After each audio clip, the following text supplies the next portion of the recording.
here in the perimeter, there are no stars. Out here, we is stoned. Immaculate. Hello and welcome. This is the C86 show. I'm David Eastaugh. As you know, we love a special guest. This week it's going to be the turn of the musician, the actor, director. It's the one and only Berni Armstrong, who I spoke to very recently to find out more about life, love, poetry and all that other groovy stuff. Was in a theatre group in the late 70s, early 80s called the Magic Ox, which performed at various Albion fairs in East Anglia, which was kind of one of the reasons for getting in touch for this interview. But then found out much more about his life in Liverpool, Manchester, a little brief moment with Deaf School, that band from Liverpool, and much, much more. So you'll find out about that and everything else about Berni's life in this fascinating interview. So after several minutes of interesting but casual chat, we get down to the exciting subject of the early formative years. Berni, it's over to you. I mean, more or less the same period, actually, although I was obviously a bit older. I was born in 54, so I'm now 71. But yeah, I mean, that period was a really exciting period for music. I may have caught it, the earlier wave, which was the singer-songwriter period, with people like Joni Mitchell and James Taylor, Cat Stevens, people like that. They were my main influences at the time. Crosby, Stills, Nash, of course, as well. So yes. And were your parents at all creative or encouraged you in any way? Because if you were born 54, I spent my entire childhood in Lagos, Nigeria. Lagos. One thing about Lagos is you can guarantee, and I'm told that it's still the same now, 45 years later or 50 years later. That you can guarantee that at some time during the day there's going to be a power cut, and this was often in the evenings. So when the power went out, candles came out, and Dad's guitar came out, and my mum sang to my dad's guitar. So yeah, that's. And yes. my dad was from an Irish background, so he was really into Irish music and also country music. So they were my childhood influences, you know. Yes, and what took him to Lagos, Nigeria? Well, when we first went to Lagos, the population of Lagos was 300,000. That was in 1959. And when we left in 1973, the population was 3 million. So it had gone up tenfold in those 14, 15 years. And of course, Lagos is an island. And unless you're Dutch, you normally can't build more land. But so what do you do if you've got an island and you can't extend it? You go up. And if you go up, what do you need? You need lifts. So my dad went out as a lift engineer. Right, there you go. And he was in the building engineering world, actually. He must have had a very busy period then for that. Yeah, until the war with the War of Nigerian success, the War of Biafran secession, or the War of Nigerian unity, whichever side you were on, which people knew here as the Biafran War. Where the eastern section of Nigeria tried to break away as an independent state. And in that period, obviously, there was a war on, so people weren't building so much. So my dad was living off maintenance rather than installation. The big money in lifts is in installation rather than maintenance. Yes, and did you? I mean, because when you said when you were born, I thought, God, your teen period would have been the kind of 60s, which would have been perfect. But obviously, it might have been very different if you'd been in the UK compared to in Lagos. Well, we obviously kept in touch with what was happening. The other thing is, I mean, I was born in Liverpool, so being from Liverpool was a major advantage in the 60s, because people went, "Oh my God, Liverpool, where the Beatles come from." Yes. Did you know them? Yes. Did you meet them? Yeah, exactly. Yeah. Did you know them? Yeah, right. So then when you got to 16, which would be 1970, did you leave school at that stage or go on to some sort of college or higher education? actually, my dad persuaded me to do a RAF electronics apprenticeship at 15. So at 15, I was back in Britain. The family was still in Nigeria, but I was back in Britain. Yes, and then In the so you would have so did the 60s counterculture, did that slightly start to seep into your DNA at this point? Yeah, definitely. I mean, one of the things I shall always be grateful to when I was in the Air Force, it was music which kept me sane because I wasn't the typical sort of military type who enjoyed the discipline and all that. I was a bit rebellious, and so I didn't feel comfortable being in the Air Force and all this sort of boys. Whoa! Look at that! Look at the tits on her. That was not me at all. Yes, that could have been a bit of a tricky little kind of thing to navigate. So did you stay in the as a No, electronic and what happened is my father persuaded me to go into that because at that time there was lifts. The world of lifts was changing because my dad was primarily worked with electrics rather than electronics. Electronics was coming in. My father knew very little about it, and he said, "Oh well, look, son, you go and do this apprenticeship. I'll buy you out when you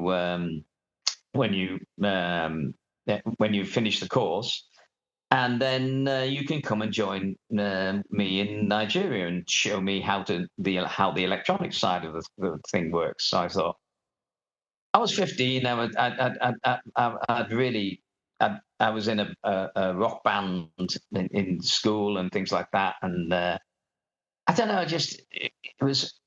I suppose there was two sides. The two sides of me were in conflict. My mum had been an actress as a young woman, and then when she met my dad, that went out the window. So she'd always had a hankering for performance. She had a fantastic singing voice. I mean, really fabulous singing voice. Imagine a sort of Dusty Springfield combined with what was her name? The one who sang Goldfinger. Shirley Bassey, yes. Yes. My mum had that sort of power in her voice and used to sing with the Nigerian police band of all things. Excellent. So yeah, so I wasn't a natural for the Air Force, and what happened then is my dad had ended up owning the company, but the Nigerian government were there was several coup d'états when we were in Nigeria, and this final one for us was the new Nigerian government decided, oh, what we need to do is we need to bring more investment from outside. So all these Europeans who are running these small companies, yes, they're fine, they're making money within Nigeria and keeping people in a job, but they're not bringing in money from outside, which can be siphoned off to a nice Swiss bank account.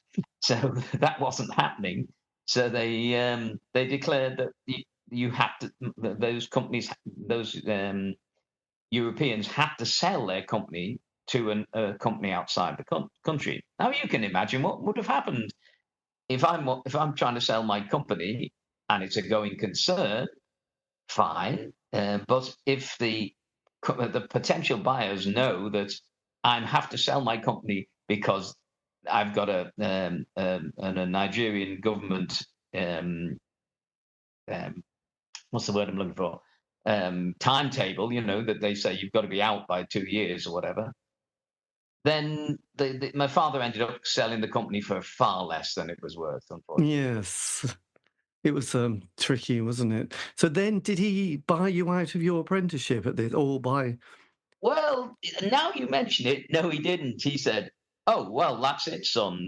This isn't going to work. We're not going to. I'm not going to be able to offer you a job. So you may as well stay in the Air Force."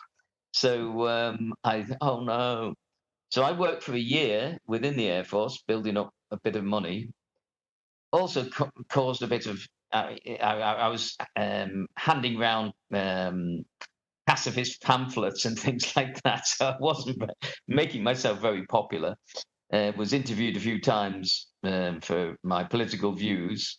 Was wrapped over the knuckles because they they said something about, have you been reading Marxism? And I said, well, yes. And she said, oh, so you agree with the system in Soviet Union where they lock people up for political beliefs? And I said, oh, you mean like they do in Northern Ireland?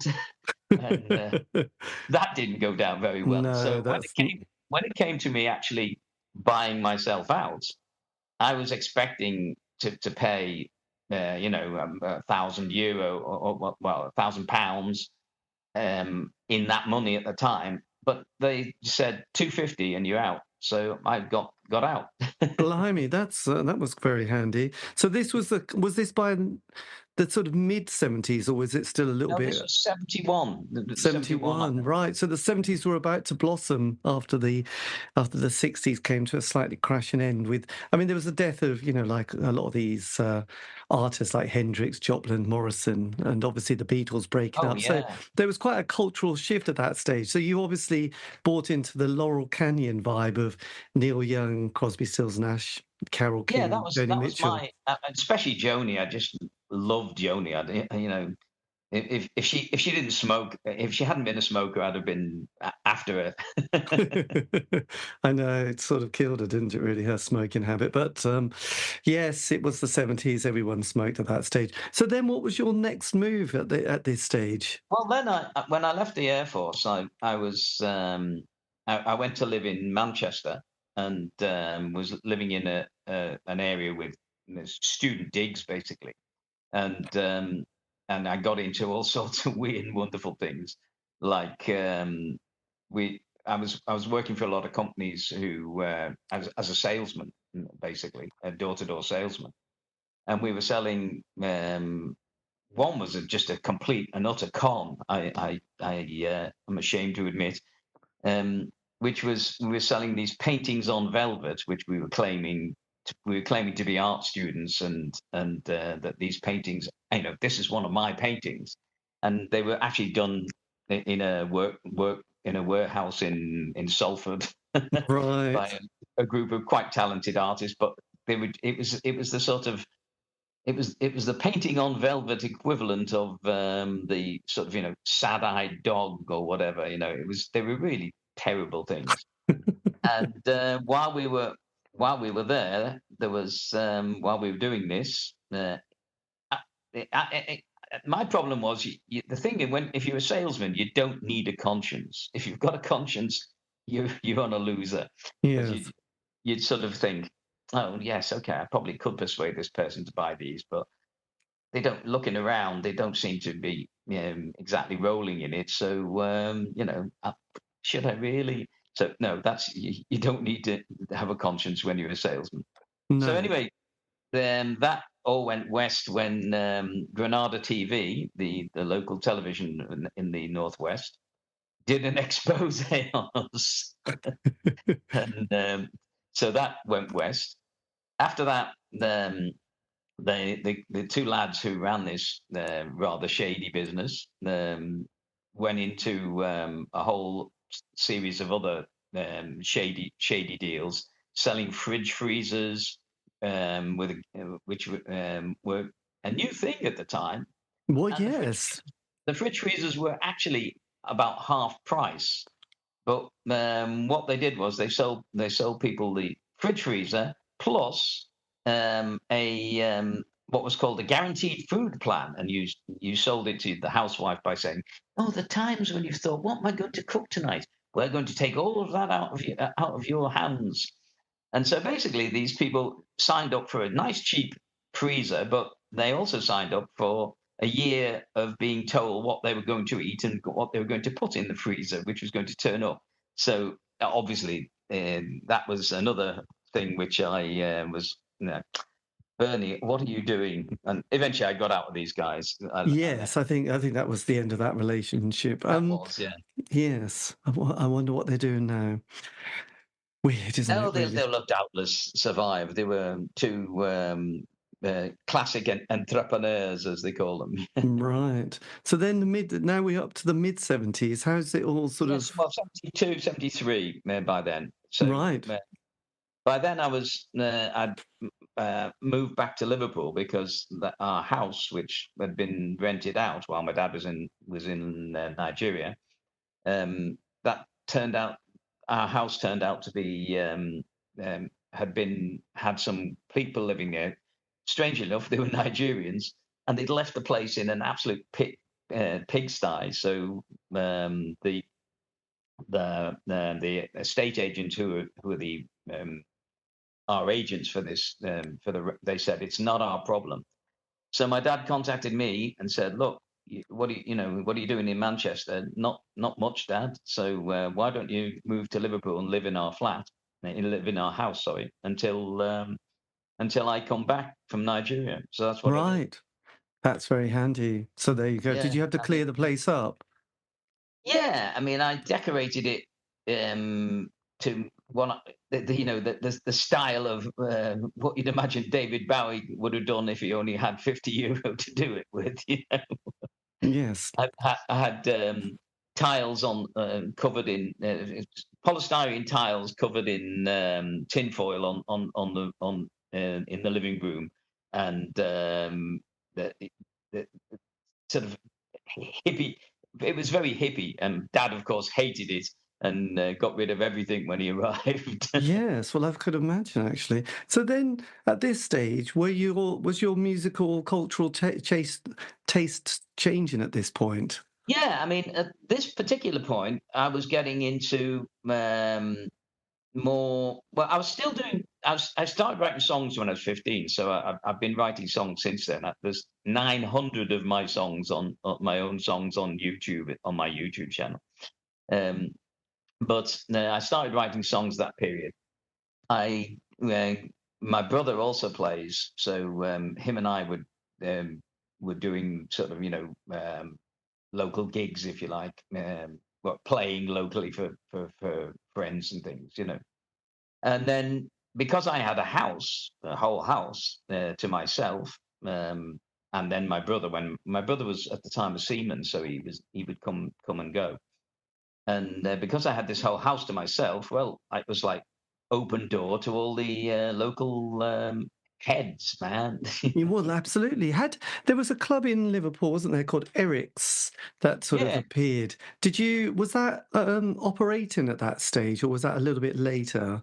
that was a little bit later, Eric's. Yeah, I mean, Liverpool was in the sort of doldrums at that period. There was, I'm talking early 70s. So anyway, the long and the short of that was that it was quite fun. My auntie, who her job was to deliver glasses, and she delivered glasses to someone in the street behind where we were living.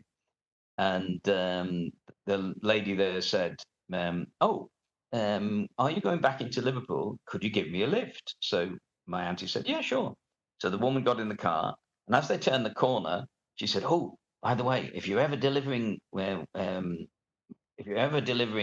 packages here to one particular house over here," she said, "be careful because they have drugs and wild sex orgies." And as my auntie said, "Where's that?" And she went, "There," and pointed straight into our house. Oh, And you'd when been my auntie rumbled. explained to this, I said to her, as we'd say in Spanish, "Ojalá," I wish. Yes, lots of Yeah, we were just a bunch of heads who'd occasionally drop acid and things like that, and just listen to music. I mean, I got into Genesis and with Peter Gabriel that period. Yeah, what became known as progressive Well, rock. yes, my brother, who was 7 years older, he was that period of the 70s where he was, yes, Genesis, Wishbone Ash, Barclay James Harvest, all that Yeah, folk exactly. And stuff. of course, going to festivals, that was another thing that Oh, was. what festivals did you start going to at this stage? Well, I think the first one I went to was Bickershaw. I don't know Oh, whether you remember. God, yes, that was the one which was run by, God, that guy who went Yeah, on Beadle, yeah, and Jeremy Beadle. Jeremy Beadle, who put this on, but it was very muddy and it was quite, it had the Grateful Dead playing, didn't it, That's actually? right. The Dead were the last, the final evening, and they said, "Okay, everybody, get your acid ready, drop it now," and then they played for about 3.5, 4 hours. So when people were way high. And what was the festival like? Because it did look like a bit of a muddy. It was an absolute mess. I mean, it was you know, at least in the film of Woodstock, you see there are moments when it was actually the sun was shining and people were drying out a bit. It just rained. It was on a boggy field which wouldn't drain, and we were sleeping in sleeping bags. And luckily enough, there were some very clever chaps who'd gone with huge plastic bin bags, and so we were using our sleeping bags in. But you were sleeping in mud. It was amazing. But the music was just fantastic. I mean, just Well, I would it, imagine, yes. I mean, you know, And you get bands like Family, Dr. John. Dr. John was playing that on that night. Later, the Incredible String Band were playing. That was the one moment when the sun came out. Incredible String Band and Donovan were on one day. Trying to think of some of the other. It was a really mixed bag because there was Shawadi Wadi or whatever they were called. I can't remember. oh, There was a band. There was a band that was more associated with bebop.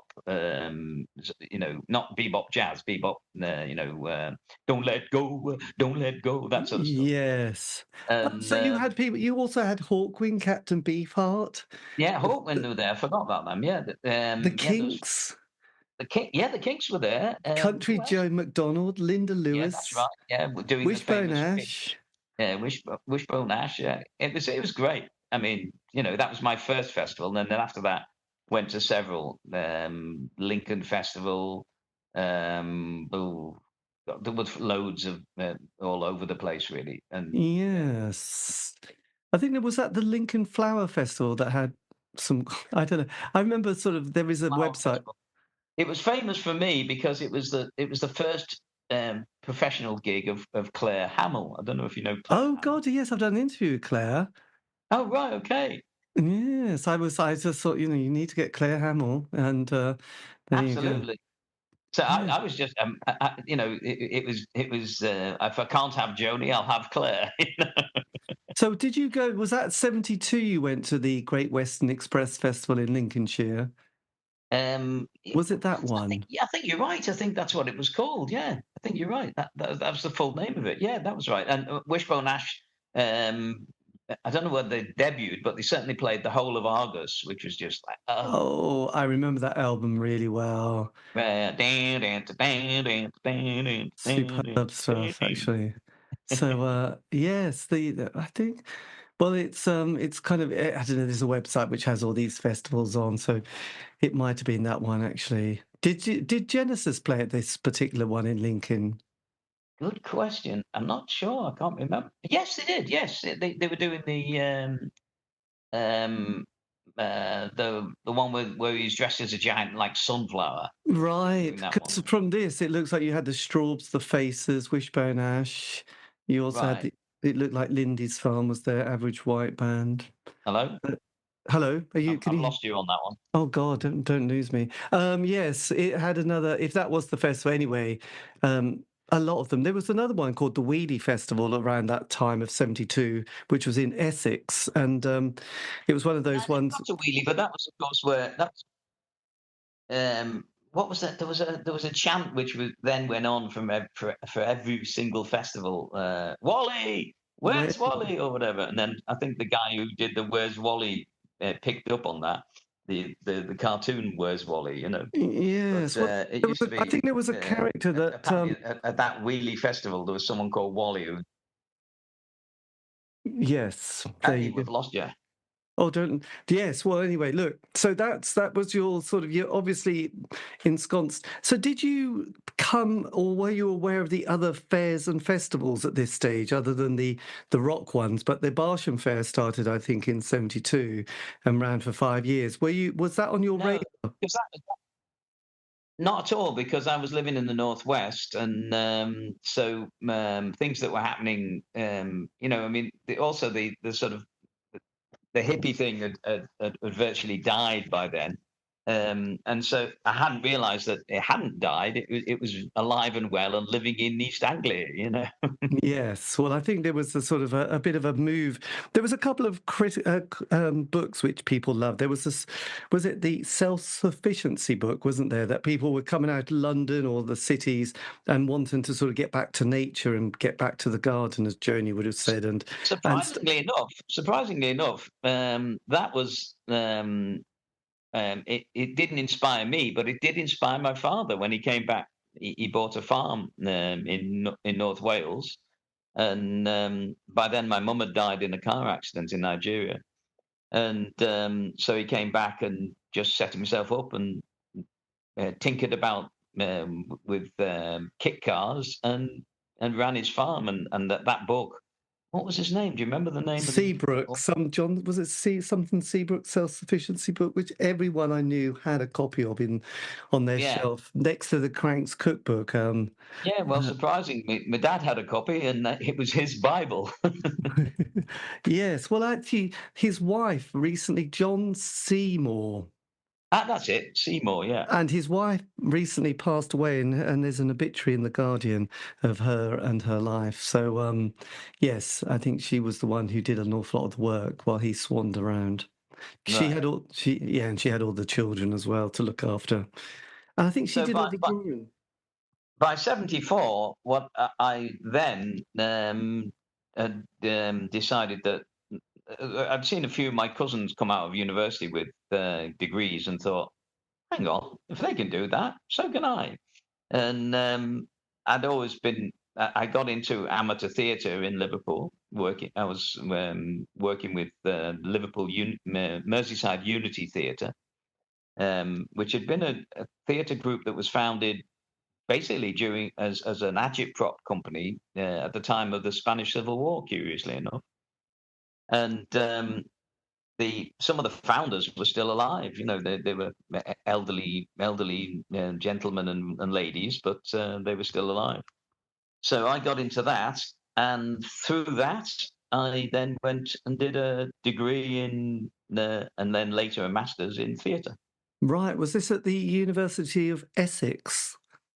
The University of Essex was the master's. The first degree was at what is now Edge Hill University, in just north of Liverpool, Right. in Ormsby. Was there such a thing as the Everyman Theatre? Was that operating at that stage? Yeah, the Everyman was operating then. It was more in that sort of early period. It was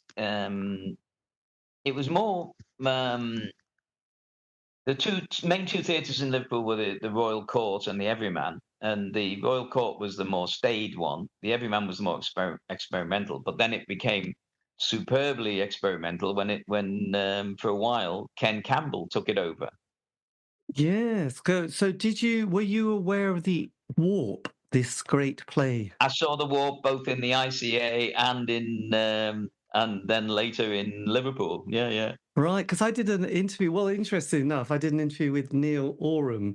I think probably in the last year, actually. Oh, wow, So he's still alive. he is still alive and still, Oh, because he went to fantastic. Drumlin in Scotland, didn't he? Yeah. And yes, he had a theatre company there, which was staying on his place.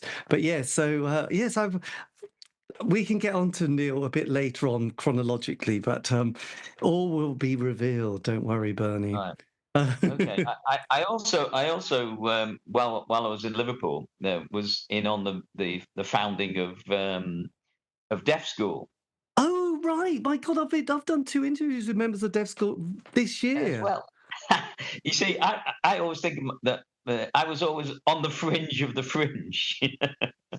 I never became famous myself, but so for example, with Deaf School, I one thing I if it, you say never regret anything that happens in your life, and of course you're who you are because of your choices you made. But the one big regret I made was I would believe it or not, that I was out of a job, and my then girlfriend said, um, "Look, they're always looking for life models in the art school, and it's really well paid. And Jesus, it was £40 a week to take your clothes off and just sit there while someone drew you. And £40 Yes. a week was what they were paying miners at the time. So it was an amazing. So while I was there, of course, who was one of the people who were modeling me, and for a while there was my basically from a head and shoulders down to my knees. Bust was not bust. A bust is a head, isn't it? Really, but you know what I mean. A Yes. sculpture of me that was done by the guy who was the lead singer in Deaf School. So at the time, they had a philosophy which had come from the Portsmouth Symphonia. I don't know whether you know about those. They were an No. orchestra people, amateurs who didn't really play their instruments well. But it was then the people who ran the Portsmouth Symphonia were quite happy to not think about that. So Deaf School started with a similar idea. So they said they were forming this band, and I said, well, I've got a bass guitar. So they said, oh right, well you're the bassist. So I joined the band as a bassist, and I think I did one rehearsal with them. But at the time, I was living with a lass who was a few years older than me. I was, must have been 19 then, I suppose, or even maybe 19, yeah. And she was 24, 25 and had a 6-year-old kid. And so she basically said to me, okay, it's either the band or me. And foolishly, I chose. But my Oh, bass, my bass went on to be in the band. So was I lent my bass to the first bassist. I can't remember his name now, but that Steve the first F Lindsay? school bassist. So my bass was on that until he gave it back to me a couple of years later.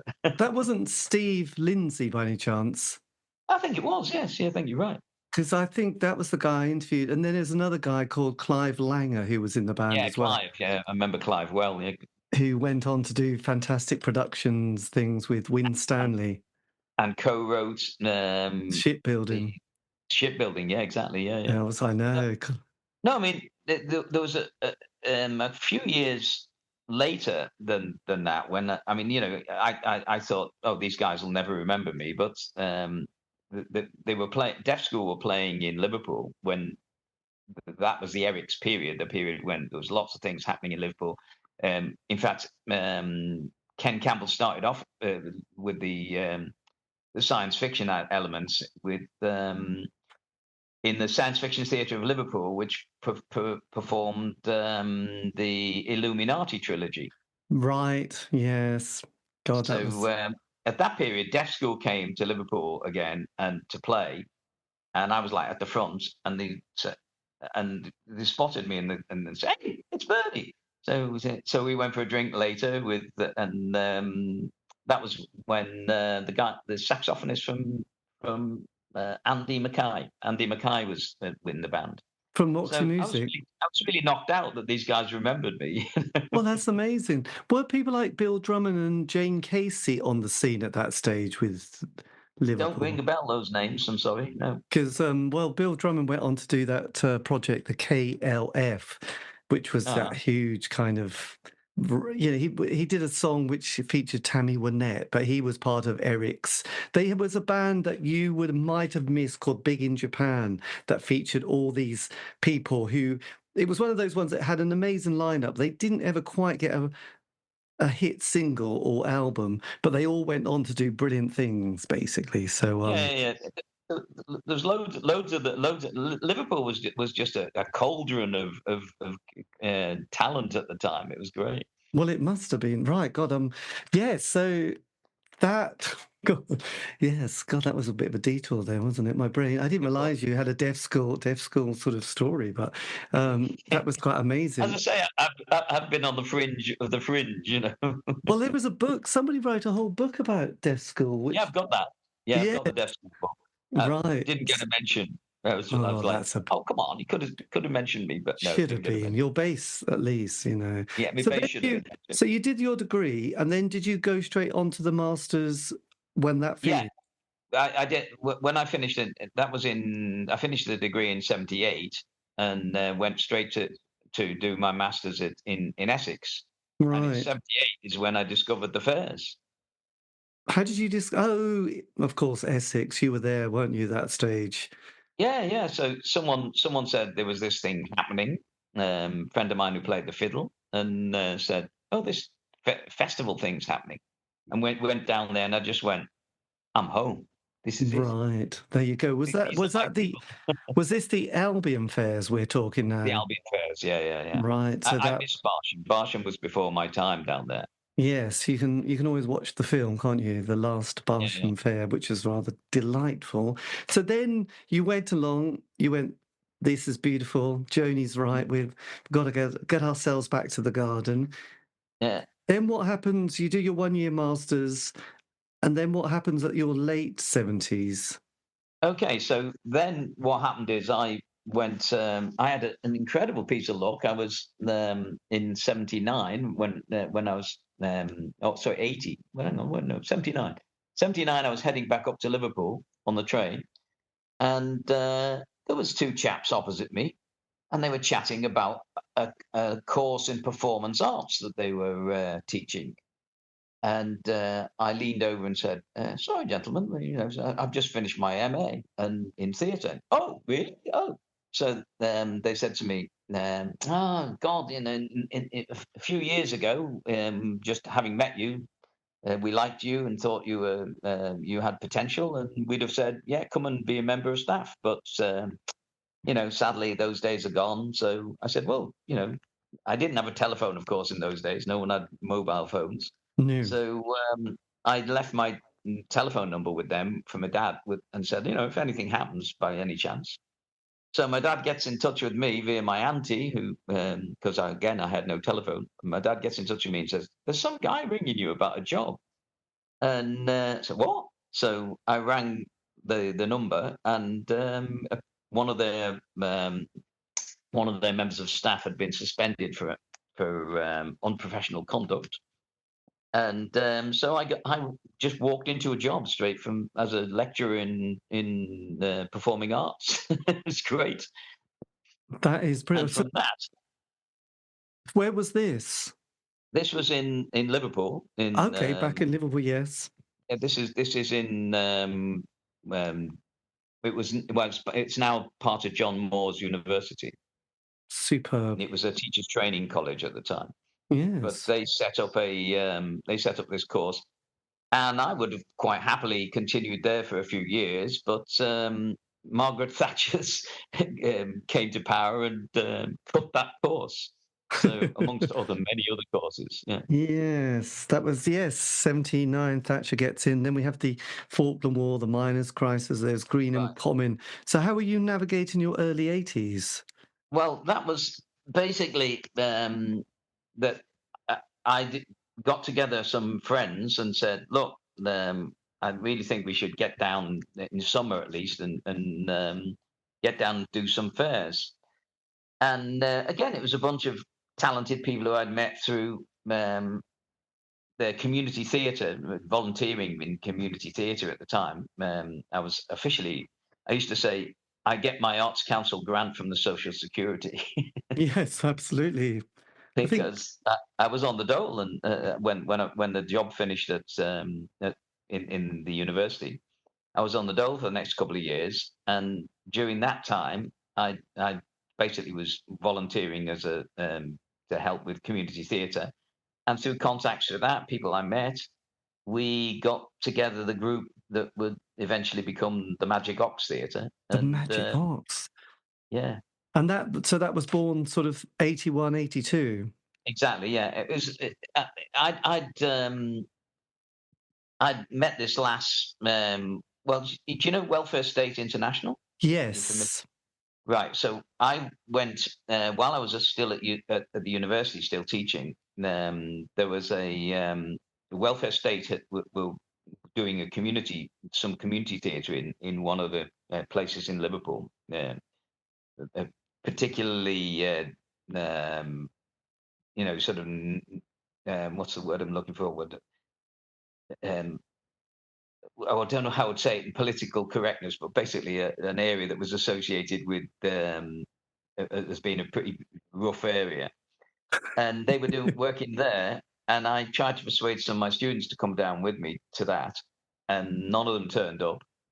But I went there and got involved and worked with Welfare State, and that was my first contact with Welly State, and they liked what I was doing. I was creating puppets and things, and put me on the list of potential. Because Welfare State was a core of artists, but also a pool of other artists who, when they, because I can sing as well and write songs. So Yes. when Welly State needed that talent, they could get in touch with me. What happened? I don't Are you know. still there? I am Hang still on. there. Luckily, you haven't disappeared. Oh, right. But I think you just hit in that excitement, just hit a button that took out your. Host has asked you to start your video. Yes, that was me. Okay, no, that was my fault. Okay, That so was for yes, the magic there you of are. We're back in operation. So yes. I started while I was there. I met this lovely lady, young girl, and we started living together and creating theatre and together.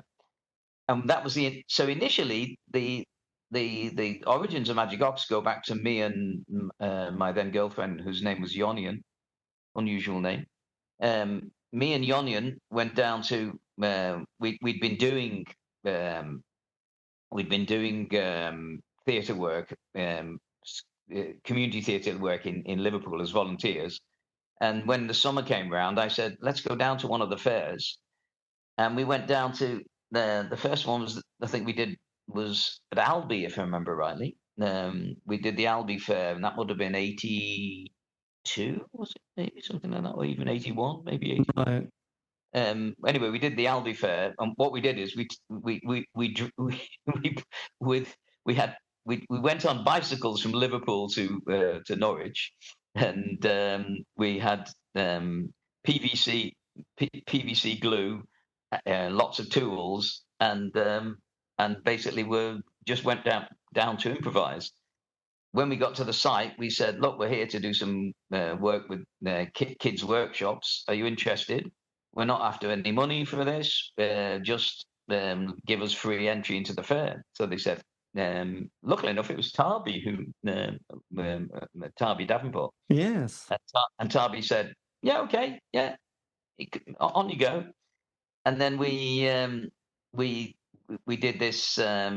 We worked on this sort of classic good and evil thing, where I was sort of Dr. Death, and Yonian was the old crone with this. We built a huge mask, sort of a huge head that went over her, and then we were looking for musicians who could play something while we were performing.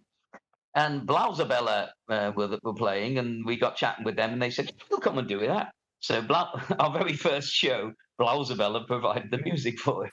Fantastic. I think then. So what happened yes. then was that we'd done this in it wasn't on stage; it was in a sort of children's area, and there were all the kids who were involved. Obviously, what happens is if you get kids involved, then all their parents come to watch what the kids have performed. So the kids played either Dr. Death's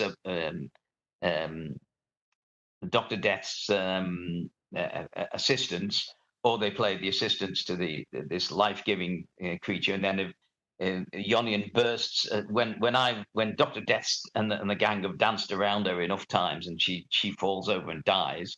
Then she sort of slipped out as this fresh, new, beautiful, young, life-giving thing, and Dr. Death shrivels up, and all this to the music of Blausabella.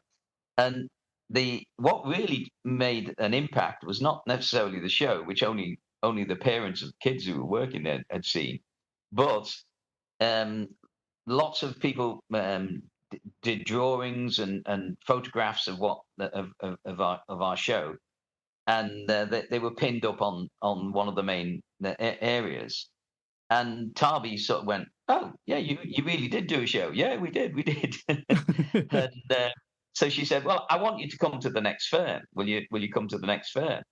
So we went to the next fair, and which was Rougham then, I think. And there we did a we did a sort of sculpture workshop, and with these figures, which again we did some sort of show involved, but the figures all burst into flames, and they were all made from straw and things, and they burst into flames easily, and that went down really well. And so when we went back to Liverpool, that Rougham was normally the last fair of the year that year. We went back to Liverpool and then recruited from amongst the people we knew to actually do a theatre show for the following year, which Yes. we promised Tarby we would return as. And at that time, we weren't the Magic Ox because that came from. We were thinking when we got started getting the theatre group together, we were initially being very straightforward. In other words, we said, well, we need a script and we need props and things. So we were treating it very much like a standard theatre thing. And we had a storyline and what have you, and we were building and painting props and preparing it all for the summer. And then we what happened is we did a show. Trying to remember which fair that was. Bungay. It was at Bungay. Was that the horse fair at that stage? No, it wasn't. No, hang It's, on, I probably got my dates completely. Wasn't hang on now? It wasn't Bungay. It was. Oh my God, what was it? I can't remember the name of it now, but what the heck was? I can't remember the name, but anyway, we ended up doing a show which had this three-headed giant, because basically we would allow the kids to build whatever they wanted, and then we'd work a show out based on what the kids were building. And so we had this three-headed giant that sort of came down to the lake and then burst into flames when this raft drifting across with these performers throwing torches at the giant, and then the giant slipped into the water, and it's got a lake, so I don't think I can't remember where it was now, but anyway, it had a lake. So one of the few photos of Magic Ox in the sun in the east is a picture of some of our sculptures in black and white burning on the edge of the lake. So After that, there was a fantastic gathering. It wasn't really a fair; it was more gathering of artists, called the workshops at. Come on, Bernie, get your memory in action. Yeah. I'm at that stage, I'm afraid. Where no, well, there's a lot to remember. It was only 43 years ago, so that's fair exactly. enough. So what was this? The Kersey workshops. Now, the Kersey workshops were a fantastic week.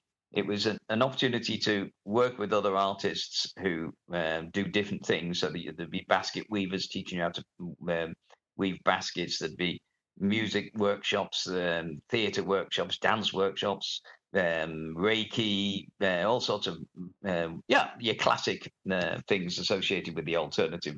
Yes, I've never come across this. The Kersey workshop, Kersey, Kersey.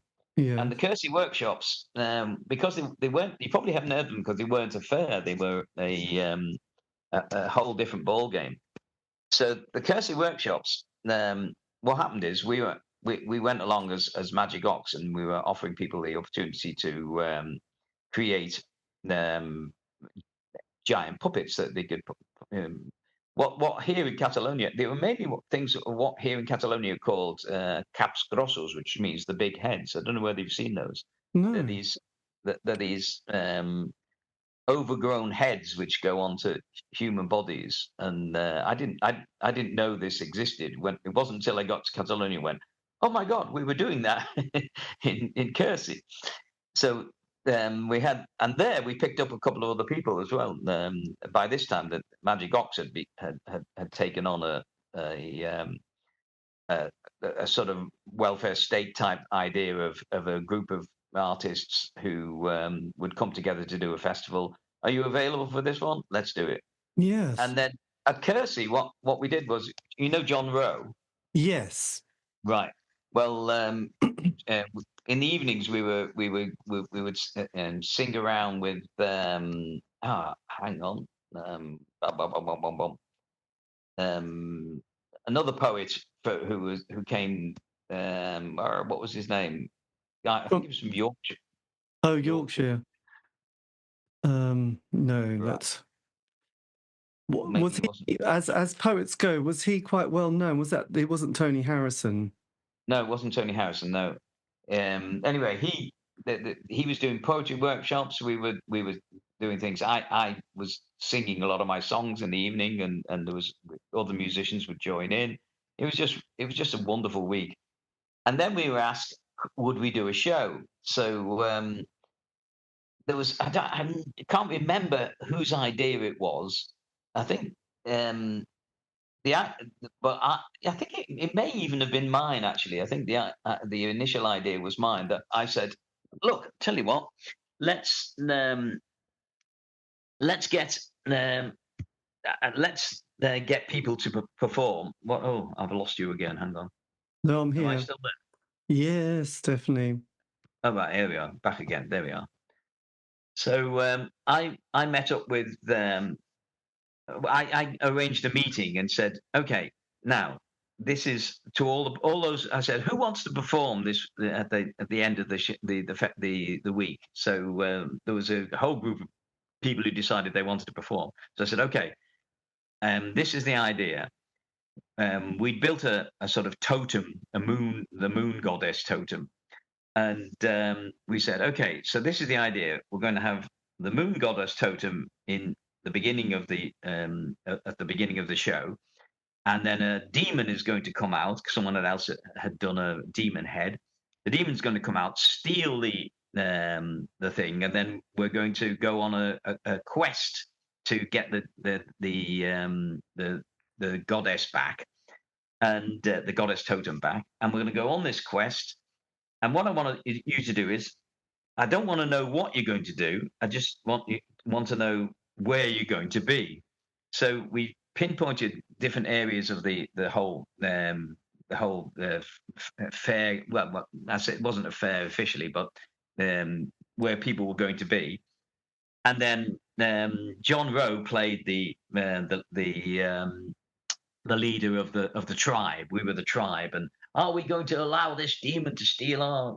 No. Well, let's go.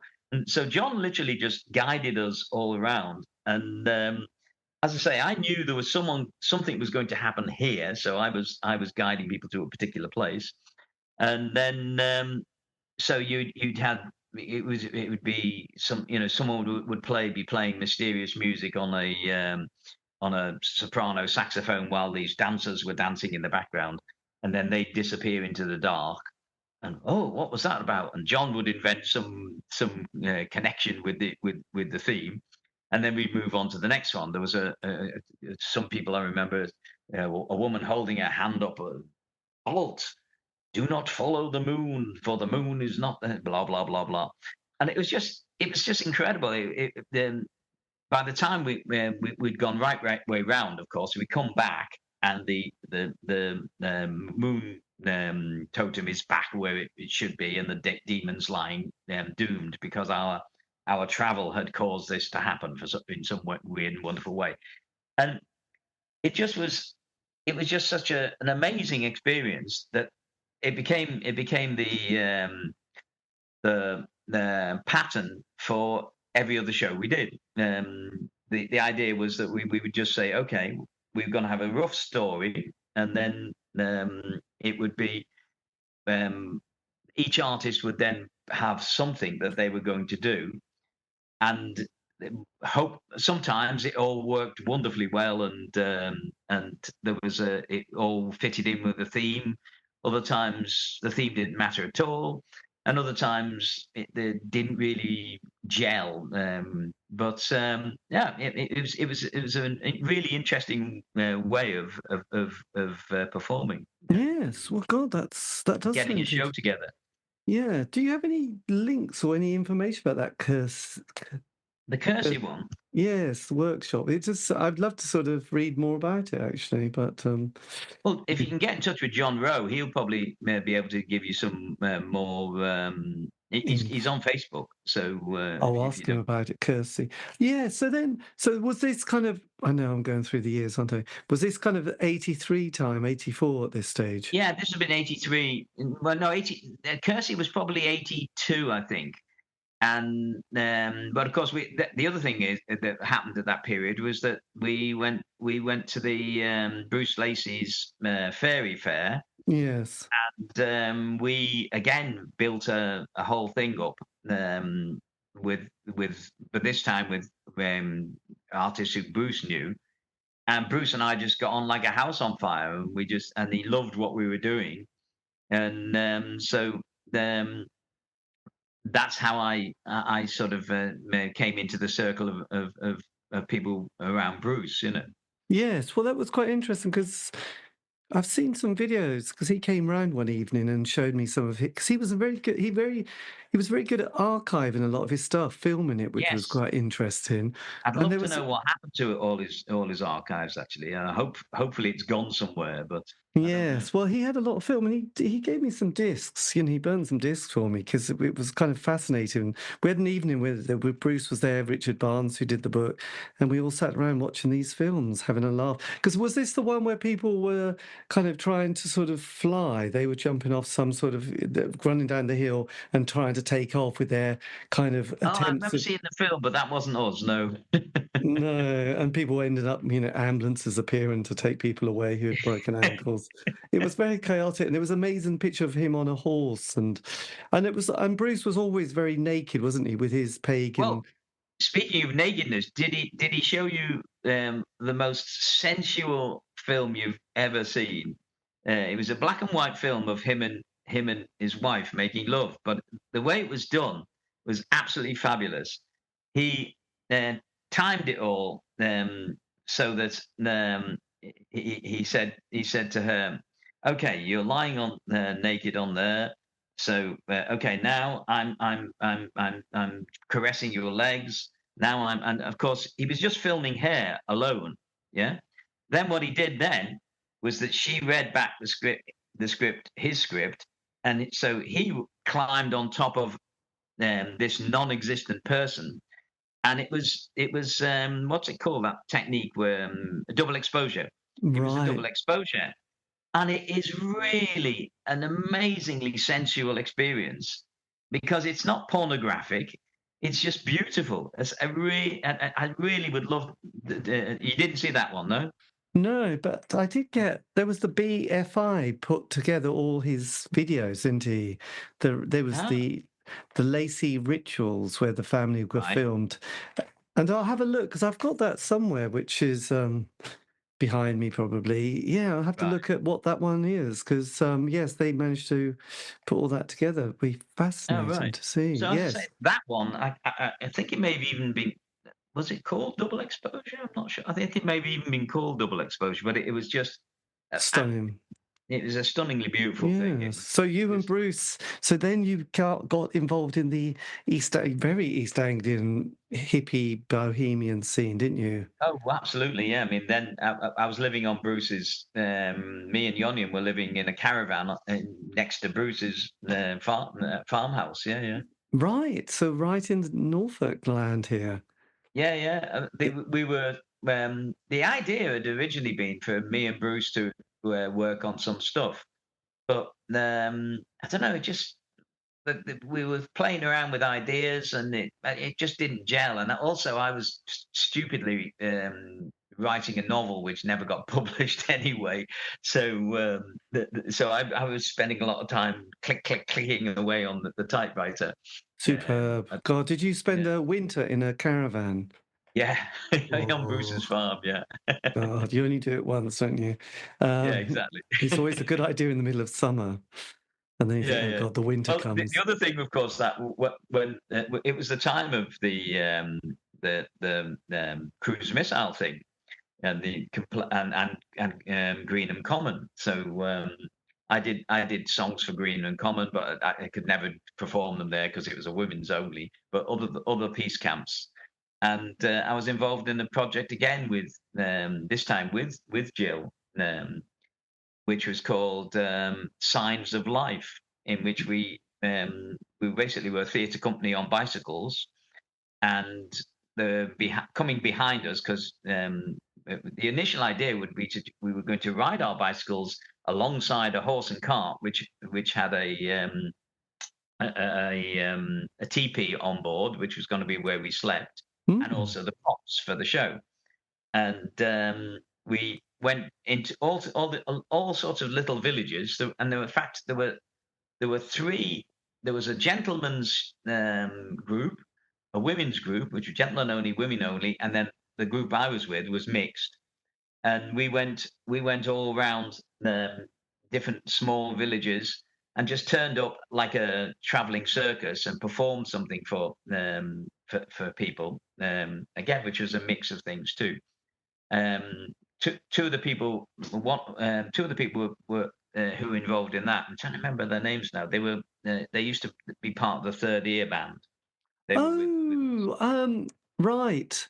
Yes, the incredible violinist.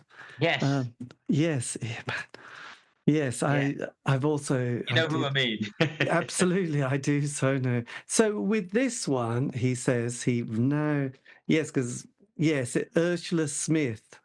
Ursula, yeah, Ursula, Yeah, exactly. so she was in. So with this Ursula and project, whoever a guy was at the time, he was on that trip. So right? the one thing that we did that was in an attempt to leave something behind that would that would sort of be into the future was that wherever we went, we left a tree, a young sapling, which was provided to us from the Ruffin tree people. And so I'd love to go back there someday and just visit the places and So just see if what were how these many we could places you? find. Yeah, my God, Oh, I'm so. I've got somewhere. I'll look it out for you and Oh my send. God, I'd love to. So you I'll must. look it out for you and send you a scan of the Signs of Life poster Oh because my it's got the God, names. It's got the names of the towns where it all happened. is that in East Anglia? In East Anglia. Yeah, yeah, yeah. Oh my God, I'd love to hear. Jesus, you've done a lot, haven't you? Um, we're only up to the mid 80s, right? Yeah, exactly. Okay, scan up. Yeah, I'd love to see that. And I'd love to sort of. I mean, it's. Remember, there was a book in the probably the 80s, Masquerade, where this guy done this amazing book and he buries a gold rabbit, and then you have to look at the clues to find out where it is. It feels a little bit Oh like yeah, I that. remember that. Yeah, I know it was beautiful. Yeah, But this, you planted a tree, and that might yeah. be, We planted a tree in each place where we went. that's Sometimes 40 it was, years ago. yeah, exactly. Well, that was must have been 82. I think it was 82. That 43. My God, I'm doing the maths. Right. yeah. So Okay, there's lots to think about. So, yeah, so with that project with Ursula, God, she's such a yeah, talent. yeah, Third ear absolutely. band. Yes, I Yeah. know. So I was Great. doing songs. She was playing along with violin. She was doing songs with the guy. I can't remember his name. Who she was with, and there was shows, and the whole idea was we were basically in those dark times. We were trying to be a bit of light in. And when you went to these villages, towns, did it generally, did you get good feedback? Was it a good? Yeah, people were like, "Oh, there's this bunch of hippies who are doing some sort of show on the thing. So, what else happens in the town? Not a lot. Let's go along to it." So, yeah, I mean, Superb. it wasn't. I mean, uh, sometimes I think because it was a rural situation. That was we were welcomed and open with open arms, really. Whereas doing street theatre in Liverpool, I remember people shouting out, "Am I paying my taxes for this?" and just negative comments.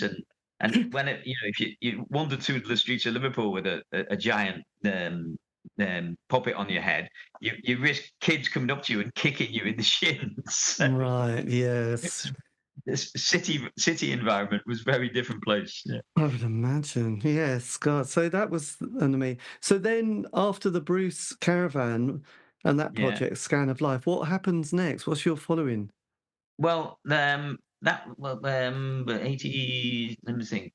Well, Magic Ox continued for a little bit, and then that collapsed, and I was doing again freelance work with me and Yoni were doing freelance work with Welfare State, with IOU Theatre, people like that, Oh, and you. then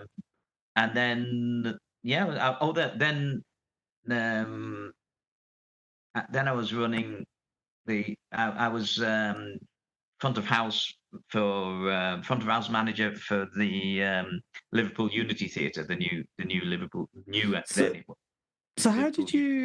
how did you then meet Helen with Magic Ox? Helen. Now I'm not sure who. I think it was through. Yeah, it was. It was through Margaret. We had a friend called Margaret who had a car, and she initially wasn't a performer. She just was a friend of Helen's. Helen was recruited because I was saying we were looking for someone, another musician, and Helen Helen had an amazing stroke of luck. She went to an auction of police confiscated material, and there were two Selma saxophones, which I think she bought for €20, 20 quid each. Right. So she came along as a saxophonist, and Margaret had a car, and so her kids and all the stuff that we'd been carrying in our bicycles were being brought down to Fayres by Margaret, and then Margaret became another performer as well. So she joined the So Ox. did you collaborate? Because Helen then sort of starts performing, doesn't she, as well at this? Yeah, then Helen and the Ox went their separate ways. She wanted to do her own thing, and yeah, fine, it was good. And also by then she'd shacked up with Bruce Lacey's son, Yes, and uh, had a and child. had a child with him. Yeah, so So that was all around 85, 86 period, wasn't it? a bit earlier than that actually. I think it must have been 83, 84. Um, Yes. but Because I remember yeah, her it was, in Metfield around 86, 87, and Alfie was, I don't know, he was quite young still, actually, at that stage. yeah.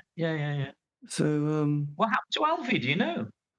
I think he because I saw Saffron, one of Bruce's Ah, daughters. I think yeah, he went on to sailing. He got into sailing because Helen and then Alfie went to Scotland to live quite right, abruptly because she didn't really want Bruce's son to have anything to do with Alfie at that stage, right. which was all very. Actually, wait a minute. I'll just hit a minute. No, sorry. I Well, back best to not recording. Okay. back to recording. I know. So, yes, just tell us about this. So, the Earth Fair, is this one of the last ones, or one of the? No, the Earth Fayre was the year before the sort of the convoy hit really, and Right. and it was so the convoy went there, or if they were not a very small group at the time. They didn't become. I always thought that Margaret Thatcher financed the whole thing to destroy the fairs. Really, seriously, it may be conspiracy theory paranoia, but I don't think it was. Well, it's interesting Anyway, because I've done a lot the of Earth interviews Fayre, with. Yes. the Earth Fayre was where we had this idea of it's Earth, so let's go underground. So we asked Tarby if it was possible that the diggers would dig us a whole underground labyrinth, and then we'd cover it. And of course, basically, she said that would we'd have to pay for that. And I've lost you again. Just a moment. Yeah, okay. She said we'd have to pay for that. So she said, "Well, I'll tell you what." So she allowed us to build a sort of cruciform. Um, uh, Basically, they dug us a trench about 5.5, 6 foot deep, and then sort of lengthwise, and then on the other part of the cruciform was a ramp leading down into this space and a ramp leading up. And so I was like, yeah, this is great. So what we did is that became the body of the giant. So we built a giant above it with the arms being. I know there's no video here, but you can see this. Yes. So there were an arm with a hand on there. And when the hand was closed, it was the show was closed. But to start the show, we simply lift the hand up, and then people would enter through the arm, go down into the belly of the giant, at which Tristan was waiting for them to do these weird and wonderful rituals. And then I'd said, hang on, the problem is that when they come out the other side, they'll still think they'll now know they're back on terra firma. So someone had chopped down a huge tree, and so I looked at this tree and said, "Do you know, that's if we just upended it, it would look like roots." So so when the people came out the other side of the ramp and back up they actually had to enter through these roots. And waiting for them there was Bruce Lacey, performing whatever Bruce was doing that evening. Excellent. Because I was involved in something else, I wasn't exactly sure what people were doing. And that, as I say, that was part of the magic of it. Really, was that you knew where the performers were, but you didn't know, you didn't experience what they were doing. So then they'd pass through Bruce Lacey, come to different so we'd built a structure around the rest of the place, and in the middle of the structure there was a pyramid, again using a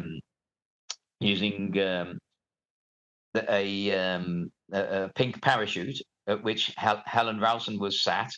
She had all these. I remember she littered the floor with tiny little frogs, plastic frogs. I don't know where she got them, and she had this whole sort of meditation thing going on with. So as people came round, it was the last thing so after all this chaos, they came into this calm space, and Helen then when they would make music, and I think she was playing a whistle, if I remember it rightly. I don't remember now, but she played something anyway that kept in a very quiet way, and then people would be able to leave. It was just astounding. It was just, and it worked so well. I mean, initially we didn't advertise it or anything. We didn't. People just saw this strange mound that was growing during the week, during the build up to the festival, and then this sculpture that was there. And what the hell's this? And it wasn't until the opening night we just opened up the hand and then allowed people to wander through.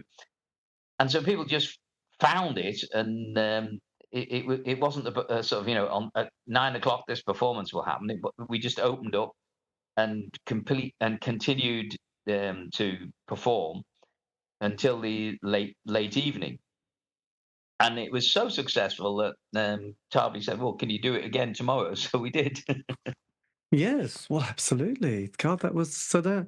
So then, as the 80s progressed, did you say you finished Magic Ox, or? Yeah, Magic Ox basically evolved into the Magic Ox band when I I moved to Bristol in must have been '84, and there was again Bristol was taking off then with sort of so-called hippie sort of stuff, and I bumped into a young musician called Stefan Hannigan, who went on to greater things. Um, he, he's most famous in the folk world in Britain for his. He's got the best-selling book on how to play the boran. Um, Oh, so and he later on went. He lives in Canada now, and he went to Canada because do you know Lorena McKennitt, the Canadian folk singer? look, what's her Does name? sort of she's well, for example, she's put set to music. She's set the Lady of Lady of Shalott, or is it Lady of Shalott? What's it called? The Lady of Shalott, isn't it? Yeah, right. The Tennyson poem.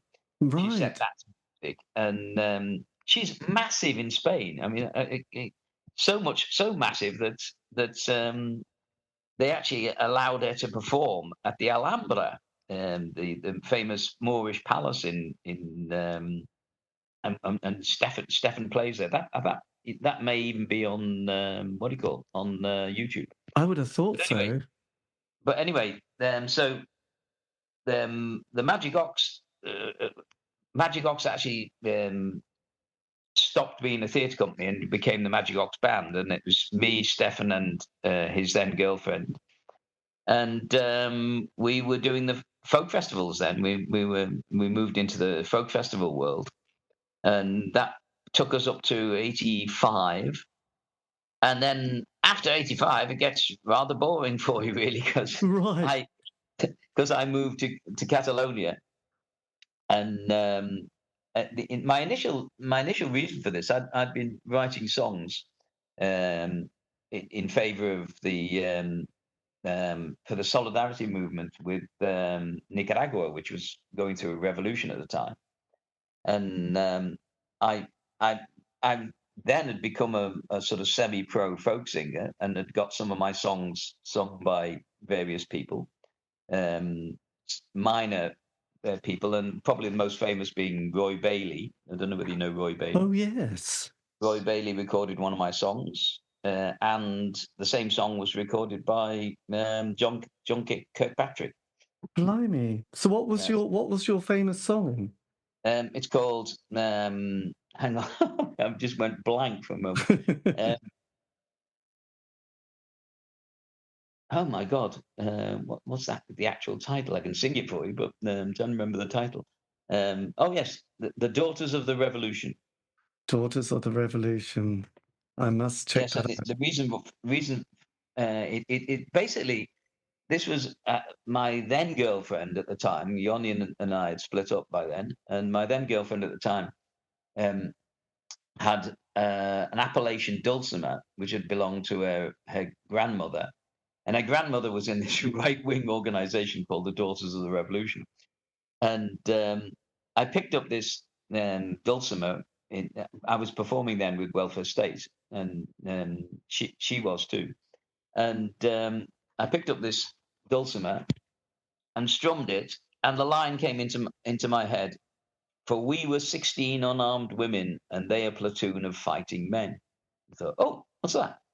And just the whole song came to me in within an hour, and just the whole story and everything. It was like this dulce. I always say this: the dulcimer gifted me this song, and it's about a period in a bunch of women who the men marched away with their guns slung over their shoulders, and then the women, the British turn up and occupy the village, but then the women, through various tactics, end up herding all the men into the church and saying, "We'll burn it to the ground if you try to escape." And then the men turn up in the next day, and the last line is, "For we were 16 fighting women, and they a platoon of fighting men." So yeah, so that was my biggest hit, if you like. God, that's fantastic. No, well, I'll have to check that out, actually. Yeah, yeah. Yes. So then as the Thatcher years come to an end, Right. around the late 80s. So what? So Well, from I moved to. I went initially to improve my Spanish. I'd started to learn Spanish. Long story why, but basically, when I left the Air Force, I said I'm going to do three things by the time I'm 30: learn a language, Mhm. um, learn speak, learn, move to the country where that language is spoken, and make an album. And I'd got to 32 and was thinking, haven't made my album. I haven't learned the language. I did, in university, I did have a German girlfriend and started learning German, but that was a disaster. When we went to Germany, she was an entirely different person. Oh, So I was supposed to be there for 6 weeks, and I think I managed 6 days before she kicked me out. right. And, So that sounds like a bit more like one of my relationships. So what? How did she? Yeah, God. How did she change so quickly? I think it was just Carmen says whenever I go back to Ireland or to Britain, then I change. I think it's because you sort of are aware of what's acceptable and what isn't. Whereas when you're abroad, you're like, oh, I can do this, I can do that, and Yes. you're freer. And I think that's what's happened. She'd been she'd said, oh, I'm in England, and they're a lot cooler and more relaxed than in Germany. And so she was this wonderful, bouncy, lovely girl. And then when I went to visit her in Germany, this staid little Hausfrau met me at the station, and it was just a disaster. I mean, just for example, we were walking together in the woods and in Die Wald, and coming towards us were some people, and I just went Guten Morgen, and she grabbed my hand and squeezed it tight. And when we passed, I said, "What's the problem?" She said, "Ah, but you don't know these people in Germany. If you don't know the people, then you have to avert your eyes." And I was like, "Oh my god!" And there was loads of other things. I went to the zoo, and my German was really really primitive. And the the keeper of the chimpanzees was ordering the chimpanzees around, and they were doing what he ordered. And I don't know whether you know, but the insult, that where the English call the Germans squareheads and krauts. Well, the insult in Germany for the is the Inselaffen, which means the island apes. So I shouted out in German to these apes. I said, "Hey, apes, you understand German better than me." And everybody laughed around the thing. So I get back home in the evening because she'd gone to work, and I get back home in the evening, explain this as an anecdote, and she's at total panic. What? You made a fool of yourself? Oh, you can't do this in Germany, etc. It was also a bad time to be in Germany because it was in She lived in Dortmund, and I was honestly, without an exaggeration, you could probably only get about 200 meters. I had long hair, and so you could only get about 200 meters before being stopped, and it was like the policeman, papieren. So and they'd look at you, look at the not, and they go, oh, hello, any problem, and they go, Inselaffen, and give you your passport back. Right. And, so it was Baader Meinhof period. So anyone with long Right. hair was suspicious. So Yes. anyway, it was a total disaster. So then, but that was one of the things I'd wanted to do. I'd wanted to learn a language. So I was thinking all this, and I spot this. I was in Northampton Library. I always remember, and I looked down, and oh, there's a book here. Teach yourself Spanish. And I thought, oh well, I've been writing songs about the situation in South America, and I was interested in perhaps going. The people that I knew from Nicaragua had said, why don't you come out to Nicaragua and and join the revolution, basically. And I thought, well, okay, that might be an idea, but it would be a good idea to have at least a grounding in Spanish. So I start learning Spanish with this book. It was a book that that was published, I think, in 1936 or 37. And I thought, oh, I bet you this book was used by some of the international brigade as, there to learn their Spanish. Maybe one of them had this book and gave it to the library when they came home or whatever. So anyway, I then my then girlfriend, another lass, turned up, and I was living in the house with other teachers, and she said, "Oh," she saw this book, and she said, "Oh, who's learning Spanish?" I said, "Well, I am." She said, "Oh, I've got a linguaphone course of cassettes." Oh, I didn't know you learned Spanish. I knew you'd gone to South America. Well, of course, I learned Spanish to go to South America. So I started on that. Meanwhile, the guy whose house we were living in, it was a Jewish guy called Mark. He'd been going on about his girlfriend. His girlfriend was coming over in the. By the way, I was teaching drama in at this time in Northampton, in Kingsthorpe Upper School. So I was teaching drama there, and that was I started all the Spanish would have been 85, sort of October maybe 85. So by the time Mark had been to Israel, had met this girl, and thought, this is the love of my life, but I want to live with her here and see how we get on. So she came over, and like many Israelis, she wasn't originally from Israel. She was originally from Argentina. And curiously enough, she explained that in terms of Jewish population, America has the biggest, United States has the biggest Jewish population. But the second biggest Jewish population is not Israel, it's Argentina. And you think, what a weird place for it to be a major Jewish community, given that that's where a lot of Nazis went after the war. Yes. So anyway, to cut long story short, it was like from the moment I picked that book up, it was like this great arrow was pointing me. By chance that the Fiona had this course. Then Ruth comes, and Ruth is Spanish, and so she speaks Spanish to me. She speaks English to me. I speak Spanish to her. We correct each other. And then a friend of mine who I'd met many years before. He lived in Scotland, and we got to the stage of being, Christmas card friends, where you just write and round robin and say, "Still alive? How are you?"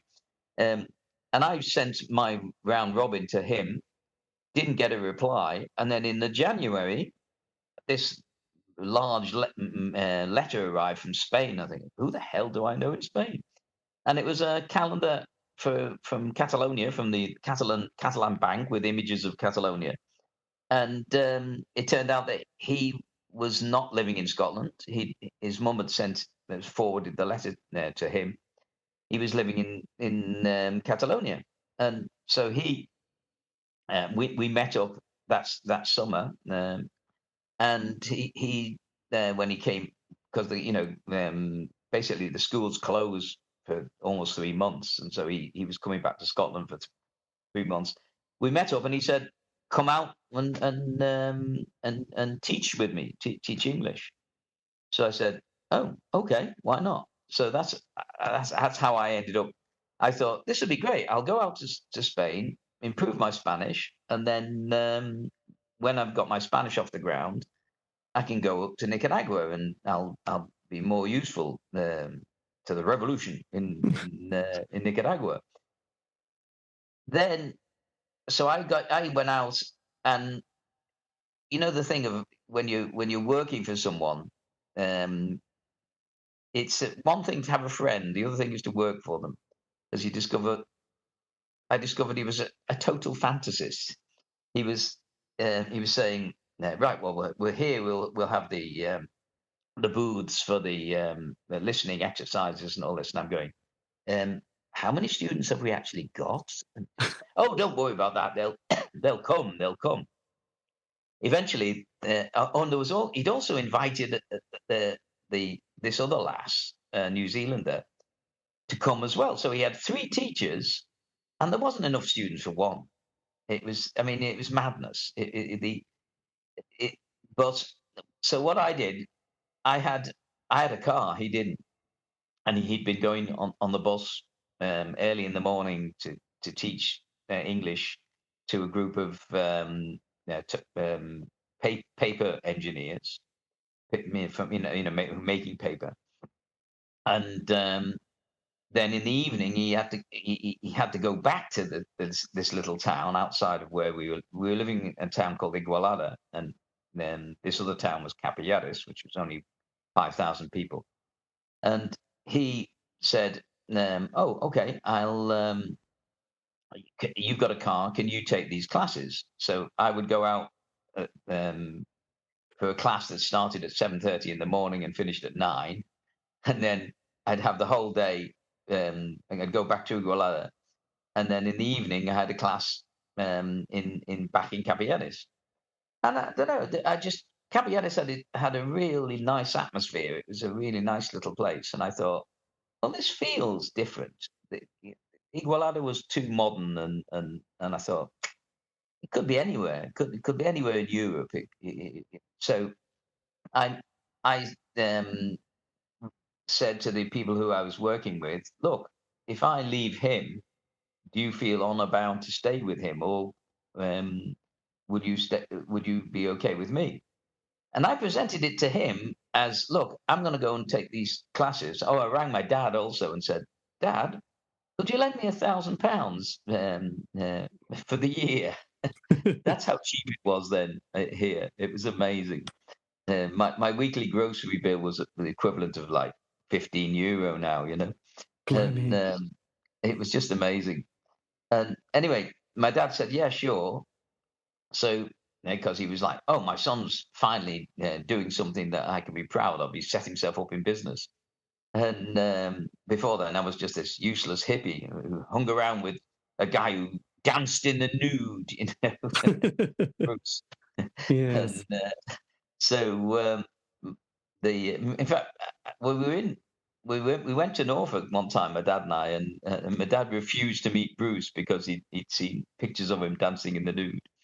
Anyway, back to Catalonia. So in I discovered that there was also in this town that I'd moved to. Oh, I was going to say that what happened with the reaction of my Scottish friend was like, "You traitorous bastard!" And I said, "No, look, you promised that there was going to be work, and there isn't. I've either got to go back to Britain with my tail between my legs, or make a go of it on my own." So I was the only English teacher in the town, so that was very useful.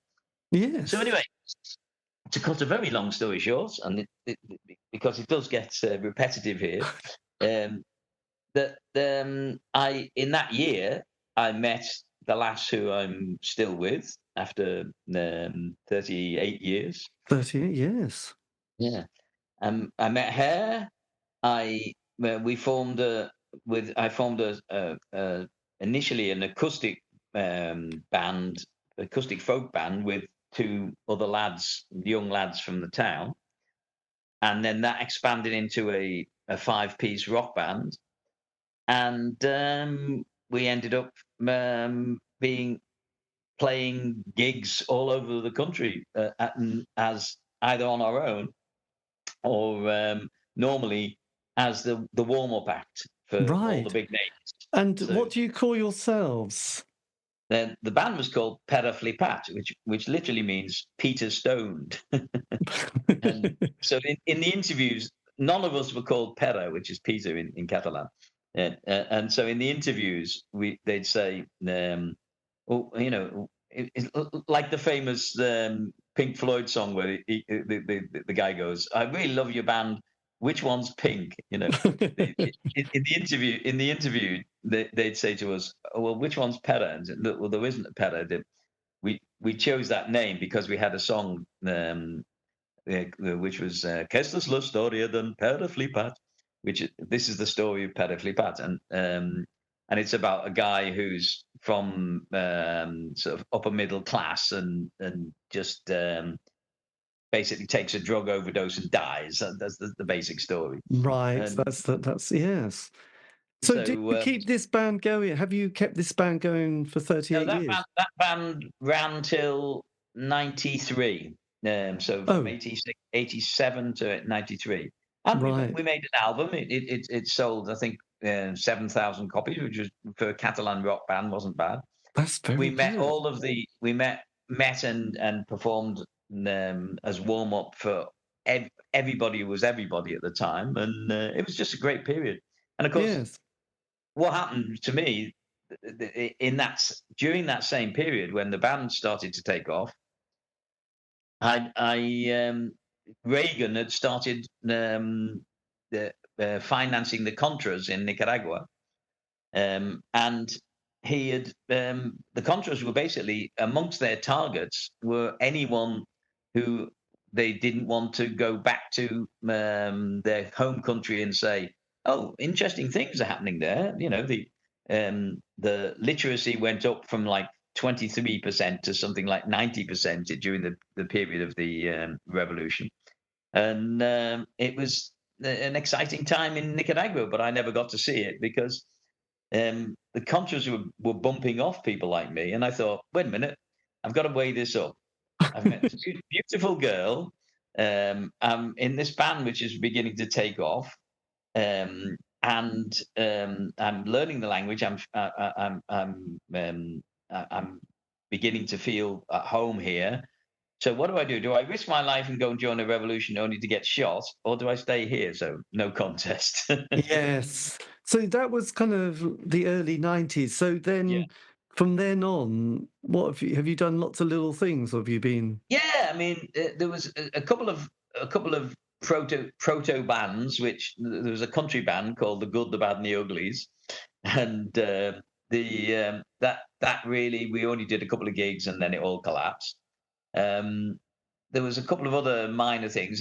I did a lot of solo work. Then I did a couple of some work with a. I just got basically into recording and making music for myself initially. right? So that And was then that.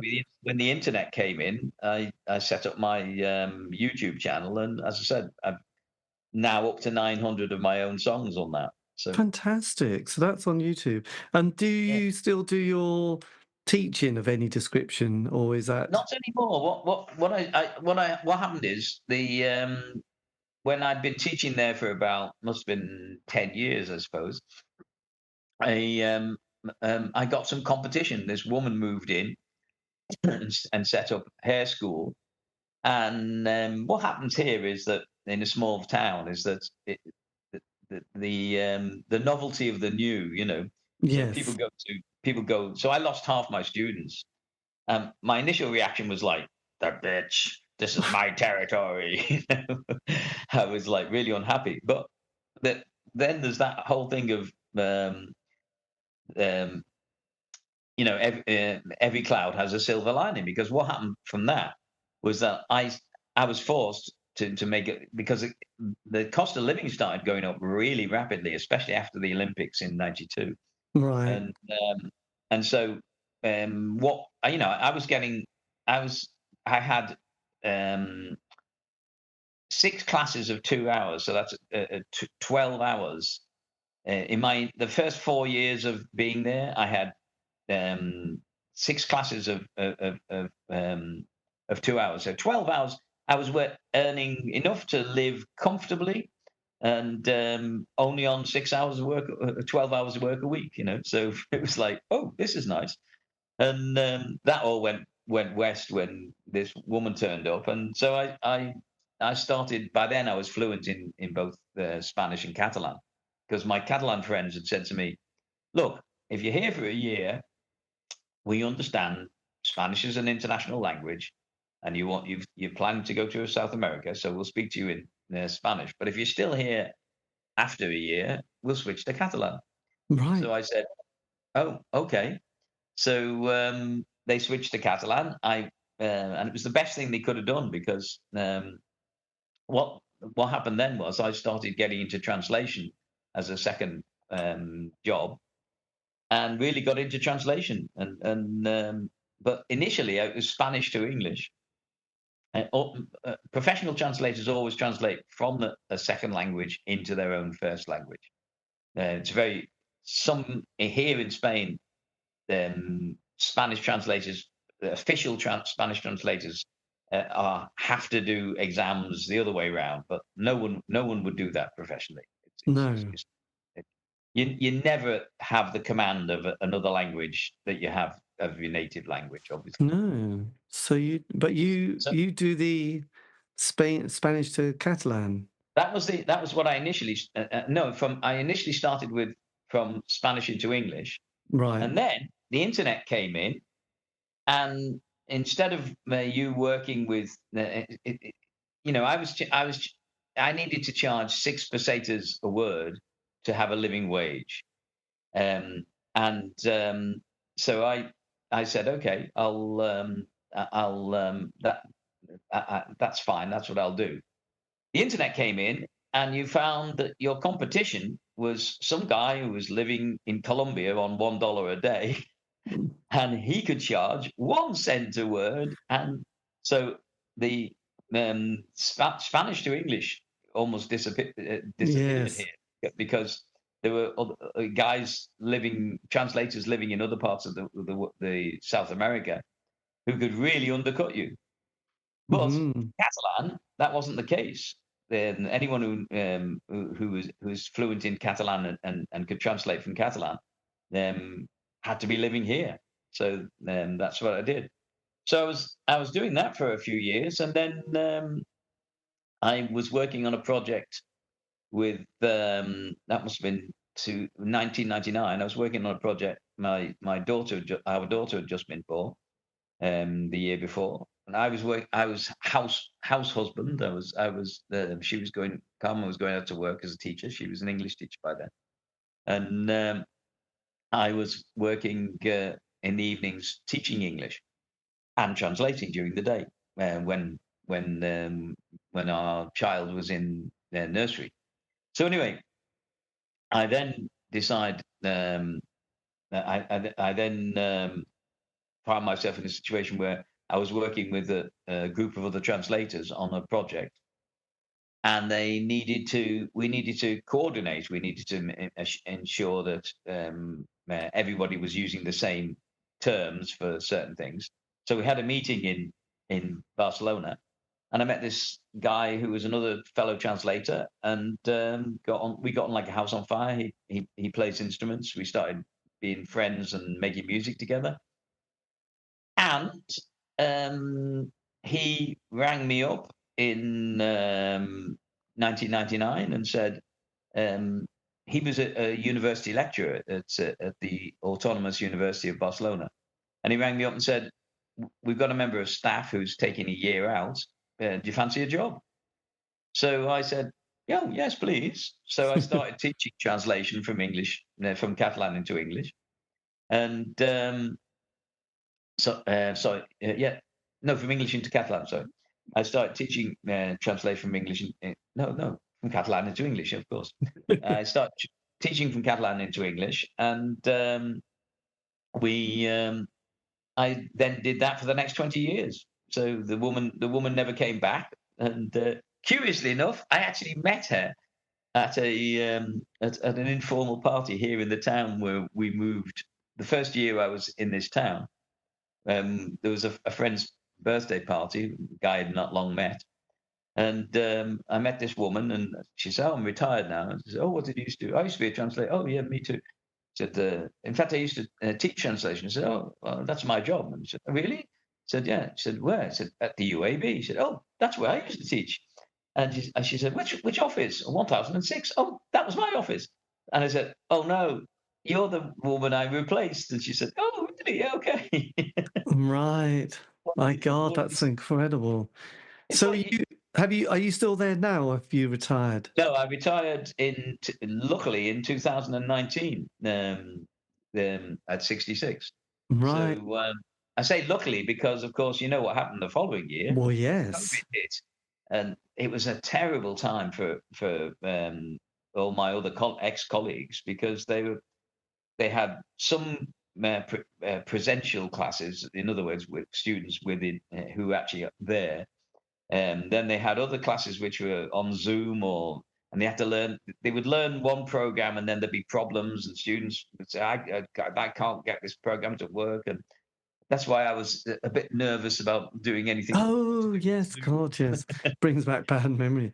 Oh, my God, Yeah, so you've managed to retire and had this decade, 5 years, yeah. doing more Well, and creative in this projects. 5 years, well, in 2004, I formed another band called the Saturday Blues Project. We've now made 3 albums, and we don't get the gigs that we used to do with Pedal Pat. That was a golden age. It was amazing that you you would turn up at a town way out in the boondocks, and you'd be a completely unknown band playing rock, and you'd think, who the hell's going to turn up? But in those days, the young people were really into listening to live music, Yes. and so they'd go, "Hey, there's this rock band playing in the town square." So everyone would come down, and it was great. You'd get really great feedback from, and if there was a song which had a chorus that they could join in Catalan, because that was another advantage of the band, that we had a bit of a reputation because we were unusual, because there was this Irish guy who's singing, because I'm actually an Irish citizen. There's this Irish guy who's although my accent is obviously not, but I'm what's called a plastic paddy. I was born outside of Ireland. I was born in Liverpool, so I'm brought up in Nigeria. So I haven't really even got much of a Liverpool accent either. Unless I'm going down there, whenever I go to Liverpool, it all comes back, but it's not my natural accent. Actually, having an Irish passport must be quite useful. Oh, that was so brilliant when the whole Brexit thing. I already had my Irish passport, so I didn't need to worry about it. God, did many people have they come a sort of, have they had to navigate quite swiftly trying to deal with that Brexit period? Yeah, I mean, in terms of English friends here, the bureaucracy has become far more complex as Britain's no longer in the European Union, and I think initially there was a bit of a almost vindictive attitude of the authorities towards the English people because of that. I've lost you again. Hang on. Oh, Where are you? I'm here. Yeah, I know you're here, but I've touched something. Oh, yes, I'm not quite sure what that was, because I can't. Your video is working, so I can't do anything on this side. Yeah, So here we are. yes, Is that back? Right. so on So your so yes, we're still around. The band's still around. We're working on the 4th album at the moment. I can see And you released Thundering Down recently, didn't Thundering. you? Oh yeah, that's my favorite of the 3 albums we've done. All on The first album, Bandcamp. was called The First Sip, which just comes from a song which it starts. You had the body I was looking for, a head to go with it. Who could ask for more? Your perfume filled the air. I heard you give a little sigh. I reached out. Now I knew I could give you a try. Nothing could compare to that very first time. Nothing that came after could be so sublime. If only it was not the truth. The first sip is the best. It's just vice, all the rest. It's a pint of ale he's talking about. Yes, God, that's fantastic. Well, so you got the So 4th album coming out. the other thing that I've been doing to keep my spirits up and to keep my creativity going is I got involved with the ukulele, the um, the ukulele underground initially, but now we've moved away from them. We're in a thing called the Seasons of the Ukulele, which is Fantastic. it's a challenge every week to come up with a song based on what a theme is set. Anyone who doesn't write songs can do, if it was, I don't know, if it was like the sun. So that, people will do Here Comes the Sun or Sunshine Superman or whatever, something connected. In other words, most people do covers, but there's a few good songwriters in the group, and if they've already got a song about which fits the theme, then they'll record that, and if not, then they'll write a song about it. Yeah. Fantastic. My God. And And do there's you have... also a fabulous thing for songwriters, which is a sort of virtual meet in February called Form, FAWM, which is February Album Writing Month. And the idea is to write um, t- um, 20 in 14 songs in the 28 days of February. So Right. there's lots of challenges and things. It's great. It's a very nice idea. And do you have much of an archive of all your bits and pieces over these decades? Yes, my wife wants to dump it, and I think if if ever I pop my clogs before her, she probably will just dump it. Right. She doesn't, she's not impressed, is she? No, no, she's a lovely lass. I mean, I love her to bits, but uh, her her attitude towards my ridiculous collection of guitars and other instruments is, It's a sticking that's point. another instrument. Yes. And do you have many pictures that didn't appear in the book that you of the fairs and festivals on your in your Well, collection? this is a bit of a sad tale. I used to do slides. That was my main thing. Yes. I had a Minolta and shot off most of my photos of the fairs on slides. And then someone contacted me from the the fair archives and said, "Look, I hear you know you've got the originals of these photos that are in the Sun in the East," and said, "Would you be willing to send us them?" So I said, "Well, look, it was time when people were beginning to digitize their collection." So I said, "Well, I'll Yes. tell you what, look, you're probably going to digitize this." And she said, "Yeah." So I said, "Well, okay, I will give you all of my originals. All I'm asking you in return is that when you digitize, I get a copy." Yeah?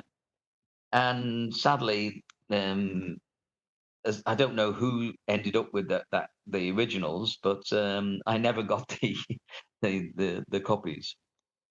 So it Did they goes. did they ever appear then anywhere? Yeah, they were in the Fair Archives photos. Uh, Right. I They're would all say something there. like 80. Well, the problem is that they've had a problem with the Fair Archive, and I don't know whether they've lost the all those photos. Oh They've God. obviously someone, if they have, someone's got the originals, but if they, I'm hoping that they haven't, that someone will one day remember that was the deal and say, oh yeah, of course, we never gave Bernie his photos, his digital Yes. size Who was the photos. do you remember the person who you negotiated with or dealt with at that stage? No, I don't remember the name. That's the problem. Oh, it's a bit frustrating, isn't it? Yeah, yeah, yeah. I mean, I'm sure it wasn't deliberate. It was just an oversight, or you know, yeah. So I say at the moment the Fairs archive is down, and there's I'm on the mailing list, so they sent me a thing saying, well, not sent me, sent the whole mailing list, a thing saying the archive's down for technical reasons, and we're hoping to rebuild it. So hopefully that'll be rebuilt, and at least I'll have access to the photos that are there. But Yes, well, yes, that would yeah, be well, nice. it was a bit of a disappointment that I thought I'd be being generous, given what is my, I mean, it's a magic period of my life, and I was quite happy to have the slides, but I thought, no, that this is an archive that's going to outlive me. So Yeah, well, hopefully, because I love the archiving world. I mean, recently, as I mentioned earlier, there was yes, they brought this book out, the Clarion Calling book, which was They printed a load to celebrate the paper. Remember the Waveney Clarion? Yeah. So they brought that out, and I don't know, it's just a way of just documenting the history of the fairs and festivals. It's quite Yeah. nice. Yeah. Oh, right. Yes, so that was a little number. Anyway, so that's all good. But well, thank you, Bernie, for all this. This has been amazing. I would love to get some more information about your scan of life, by the way. I My have to what? say, the scan of life, this event that you did in the 80s where you Oh, you planted the mean tree. the signs of life? Signs, Jesus, did I put oh God, signs. Signs of life. It was called SIGN. Yeah, Signs signs of life, of life. not scan of life. No, Jesus, no. obviously. Yes, well, that would be if you've got, you don't have to send me the original, Well, but if you, I can certainly send you. I don't know. I mean, I don't think that if I've got any, I'll have a look at the slides from that period. I don't think I included those in the because it wasn't Fairs Connect. It was Fairs Connected, but only vaguely. Um, yes. so I may even still have the signs of life But slides. but I'd love to know where you went so I could sort of Mm. hopefully go Oh, and read. that's no problem. All I've got to do is find the right box that's got the Right signs of life. Um, in bit. fact, I may even have already. I think for some other reason, I think I may already have um, done what do you call a scan of it. Scan. That post. That would be So mad. I can send you that. So Oh, send me your email address I will. I've sent it. You've if you got it, haven't already done. and that would be brilliant to yes, to see that, because I think that would be one of those great projects that one would yes, go and locate and see what you did, and hopefully Yeah, and as I find. say, well, I think the land was, um, well, certainly, I'm not sure if the land was actually owned by this lass, but she was certainly involved, and she was one of the performers on Science of Life. I'm trying to remember her name. Oh, I'm embarrassed about that. We were good friends. Conversation with Bernie Armstrong, talking about his life and much more. This has been the C86 show, David Eastaugh. If you want to contact me, you can on any of the social media platform sites. Just do C86 show. All these interviews have been archived on Spotify, iTunes, Podbean. True. Have a great week. Stay safe.